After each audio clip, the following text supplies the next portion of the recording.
मेहनत करते रहे, फिर 8वीं क्लास में आया, पढ़ाई से हटा दिया गया कि भैया हम तुम्हारी पढ़ाई अफोर्ड नहीं कर सकते, क्योंकि अब 9 मुझे ज़िला जो लाहौर की ज़िला कचहरी है वहाँ पे साइकिल स्टैंड पे डाल दिया। वहाँ पे मलिक इशफाक होते हैं ठेकेदार, आज भी वही हैं। और मेरा जो एक केस है वो उसकी फ़ीस मैं 50 लाख रुपए तक भी ले लेता हूँ। तो फैशन शो हुआ, पहला पाकिस्तानी था, 6000 लोगों में से फर्स्ट रनर अप हुआ।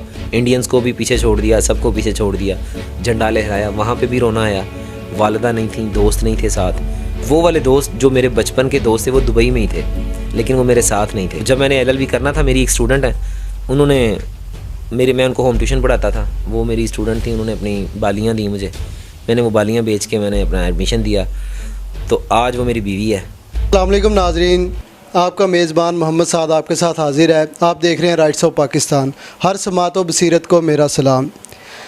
नाजरीन, मुल्क पाकिस्तान में एक ऐसी स्टोरी है, एक ऐसा बच्चा हमारे दरमियान है कि जिसने अपनी ज़िंदगी की शुरुआत की 20-30 रुपये का उबला अंडा बेच के। आज वो 20 से 30 लाख रुपया अपने केस की फ़ीस ले रहा है। उसने मेहनत मुशक्क़त की, उसने मुख्तलिफ़ जगह पे काम किया, और कल जो एक गुमनामी की ज़िंदगी गुजारा था, आज वही बच्चा, आज उसे दुनिया जानती है। आज उसे दुनिया जो है वो फैसल शहजाद जट साहब के नाम से जानती है। आज वो हमारे साथ मौजूद हैं। तो उनका सबसे ज़्यादा पॉपुलर केस जो अभी रिसेंटली शाहनवाज़ का चल रहा है वो हुआ है, जिसको बहुत ज़्यादा हाइप मिली है पाकिस्तान में। फैसल जट साहब की ज़िंदगी के बारे में जानते हैं, उनसे बात करते हैं, उनसे पूछते हैं कि किस तरह से सफ़र ये तय किया है।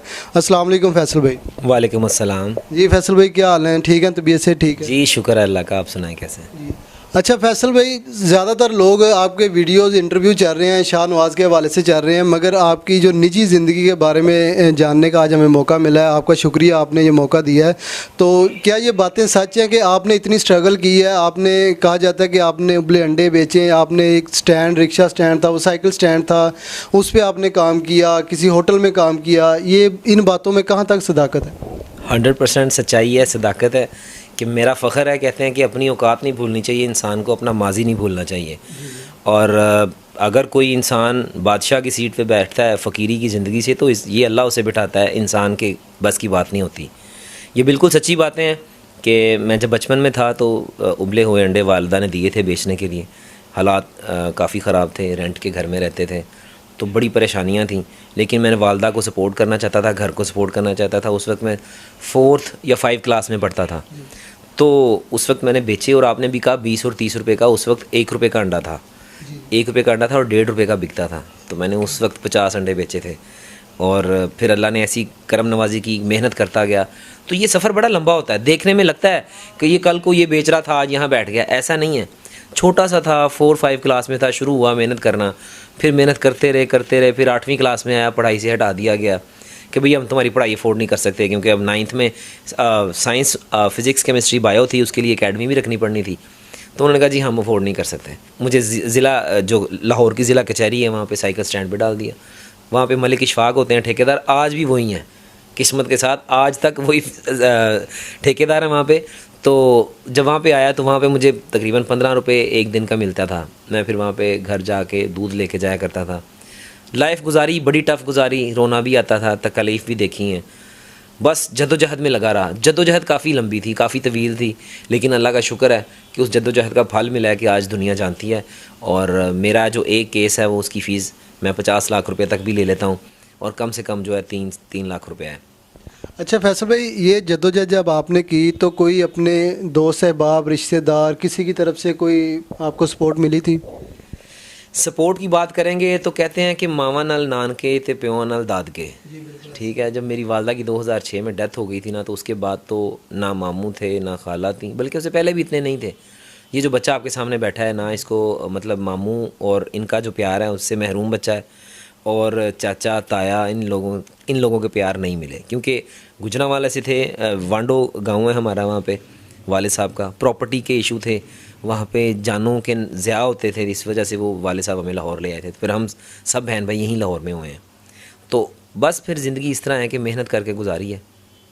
अच्छा फैसल भाई, आपका दुबई का भी टूर रहा है वकालत से पहले, वो क्या मामला थे, कैसे दिन गुजरे वहाँ पे? वो जब मैं 8वीं क्लास में ज़िला कचहरी में आया, वहाँ से फिर एक वकील साहब के साथ मैंने काम किया, उन्होंने मुझे फिर बाद में वेटर की जॉब लगवा दी लाहौर हॉलीडे इन होटल में। वहाँ मैंने एफ़ए की तैयारी की, एफ़ए के पेपर दिए, मतलब पढ़ाई नहीं छोड़ी। वालिदा ने सिखाया था कि बेटा पढ़ाई नहीं छोड़नी, और ये ऐसी दौलत है कि तुम खर्चोगे तो बढ़ेगी, दूसरी दौलत कम होगी। तो मैं इसको खर्चता गया। उसके बाद जब हॉलीडे में आया तो काफ़ी जॉब्स की। फिर मेरी फातिमा मेमोरियल हॉस्पिटल में जॉब लग गई शादमान लाहौर में। वहाँ पे मैंने डेंटिस्ट्री में काम किया। वहाँ पे डॉक्टर आबिद अशर होते थे सर्जन, आज भी बड़े काबिल डॉक्टर, उनके साथ ऑपरेशन थिएटर में असिस्ट कराया। ज़िंदगी के बड़े तलख लम्हात भी देखे हैं। फातिमा मेमोरियल से 2009 में दोस्तों के कहने पे दुबई चला गया विज़िट वीज़े पे, अपनी बाइक बेची और खाला की सोने की चैन बेची चला गया। वहाँ गया, वहाँ पे नौकरी क्वालिफ़िकेशन के मुताबिक नहीं थी, ग्रेजुएशन थी मेरी उस वक्त। तो हुआ ये कि वहाँ पे मुझे फुटपाथ पर सोना पड़ा पूरा महीना, क्योंकि रहने के लिए वहाँ पे बेड स्पेस लेने के लिए भी जो वहाँ लोग रहते हैं उनको पता है कि जेब में पैसे होना बहुत ज़रूरी है। वहाँ पे अगर एक बेड स्पेस भी लेनी है ना तो अपने पाकिस्तानी भी आपको साथ नहीं देते, क्योंकि ख़ुद सारे बेचारे नौकरियों पे आए होते हैं। मैं बुखारा कॉर्निश है वहाँ पे शारजा के करीब, एक पानी वाली वो नदी है, वहाँ पे बैठ के मैंने रात गुजारी। और उसके बाद फिर मुझे जॉब मिली एमिरेट्स एयरलाइन में। वहाँ पे जब मैंने जॉब की तो वहाँ पे फ़ैशन शो होता है, डिश वॉशिंग की जॉब मिली मुझे, मैंने वो कर ली। तो फैशन शो हुआ, पहला पाकिस्तानी था, 6000 लोगों में से फर्स्ट रनर अप हुआ। इंडियंस को भी पीछे छोड़ दिया, सबको पीछे छोड़ दिया, झंडा लहराया। वहाँ पे भी रोना आया। वालिदा नहीं थी, दोस्त नहीं थे साथ। वो वाले दोस्त जो मेरे बचपन के दोस्त थे वो दुबई में ही थे, लेकिन वो मेरे साथ नहीं थे। तो ये तलखियाँ ज़िंदगी की देखी हैं।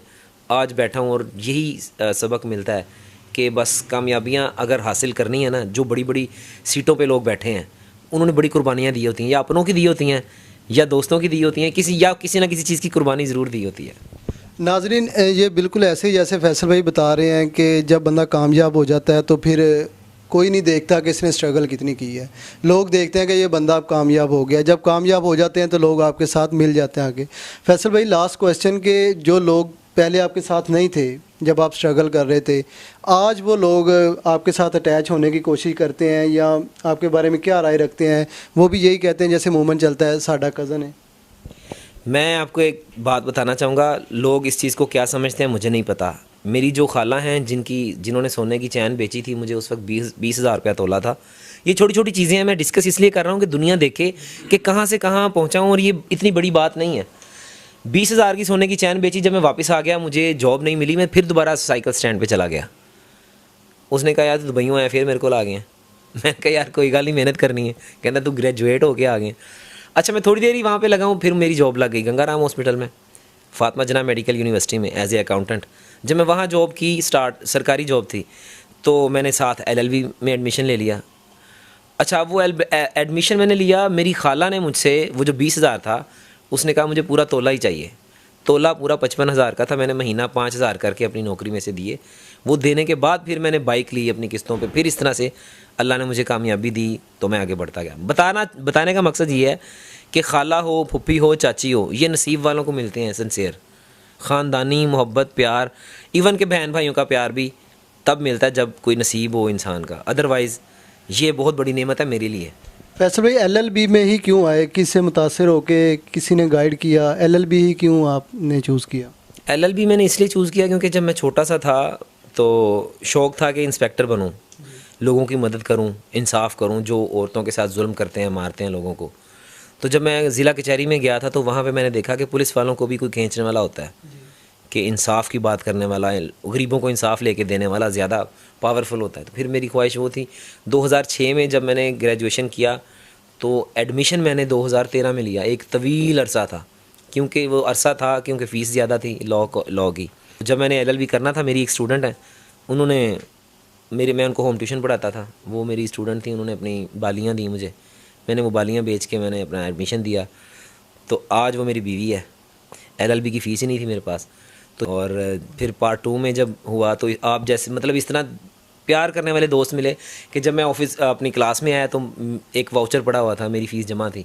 मतलब इस तरह के दोस्त मिले, इस तरह की सपोर्ट मिली, तो ये खुशनसीबी होती है। फैसल भाई, लास्ट में कोई आखिरी पैगाम अपने देखने वालों को, चाहने वालों को, या जो मेहनत कर रहे हैं आज लोग, उनके लिए कोई मैसेज आप देना चाहें? मैसेज यही है कि ज़िंदगी सो के ना गुजारो, टाइम ज़ाया ना करो। मेरे वालिद साहब आर्मी से रिटायर्ड हैं, वो ये कहते होते हैं कि ਤੁਹਾਡਾ एक मिनट ਜਿਹੜਾ ना लाख रुपए का है, एक मिनट लाख रुपए का है। टाइम ज़ाया ना करें, जो करना है फौरी से सोच लें, एक ख्वाब बना लें, एक एम बना लें, फिर उसको पूरा करने में अपनी ज़िंदगी गुजार दें, क्योंकि नीयत और कोशिश इंसान के हाथ में होती है और कामयाबी सिर्फ अल्लाह के हाथ में है। तो जी नाज़रीन, जैसा आपने देखा फैसल भाई ने भी बताया कि देखती जागती आंखों से ख्वाब देखें और उन्हें पूरा करने के लिए फिर तक दो में लग जाएं। यहाँ पे इकबाल का शेर याद आता है फैसल भाई को देख के कि ज़रा नम हो तो ये मिट्टी बड़ी ज़रखेज़ है साकी। इसी के साथ अपने मेज़बान को इजाज़त दी है और देखते रहिए राइट्स ऑफ पाकिस्तान। अल्लाह निगहबान।